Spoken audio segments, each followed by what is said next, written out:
Okay, we want to put some faces to the names that they said. If you chose a healthy lifestyle, if you are a non-smoker, you could avoid some of these cancers. So we have what we know of so far, and we have not door-knocked every single house in the neighborhood yet. We have 3 cases of the same type of leukemia.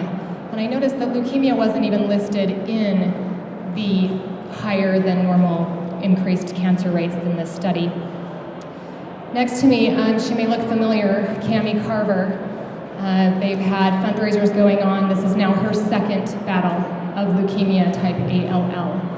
The majority of her life has been spent in a hospital fighting a disease she should never have had. To say that you can avoid these types of cancers by being a non-smoker, by not living a healthy, or by living a healthy lifestyle and avoiding sun exposure is insane. She's never smoked a cigarette.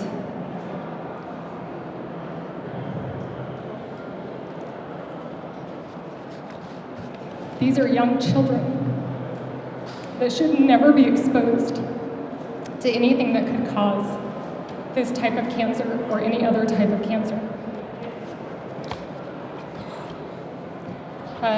Okay, next we have, this is one of the other kids that has the same type of leukemia. I should say had. These are fighters and they've battled, and he is in remission, thankfully.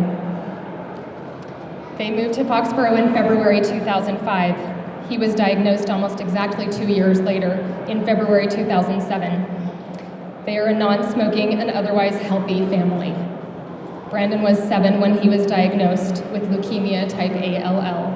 Before being diagnosed, he was always skinny and healthy, but since diagnosis, he has struggled to lose the weight that he gained from all the treatments. There's a girl picture in there somewhere.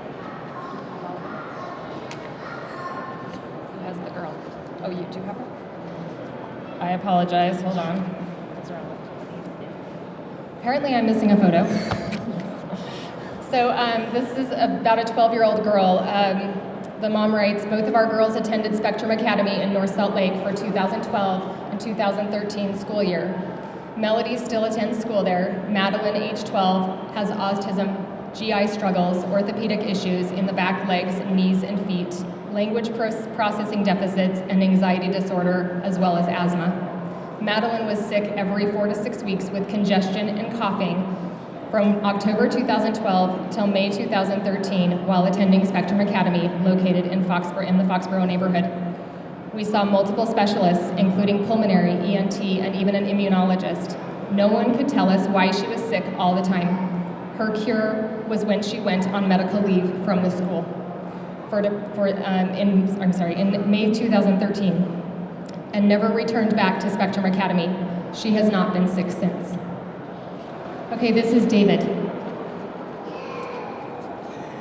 His dad writes, we moved from downtown Salt Lake City to our new home in Foxboro in April 2006. Our entire family was happy and healthy in our new surroundings.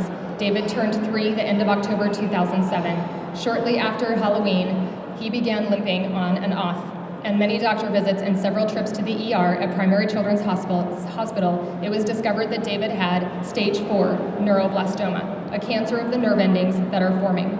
His main tumor was near his pancreas and had wrapped itself around his aorta. By the time the cancer was discovered, it was spread to his skull, spine, hips, and a leg. He was immediately started on chemotherapy, many rounds of chemo, full body and area-specific radiation, surgery to remove the remnants of the tumor, and 2 bone marrow transplants later. David was done with his major time in the hospital. July 2013 was his 5-year anniversary of his 2nd bone marrow transplant. He has some hearing loss and as well cataracts due to the chemo and radiation, but otherwise he is now a happy and healthy 9-year-old boy enjoying the things that boys should enjoy.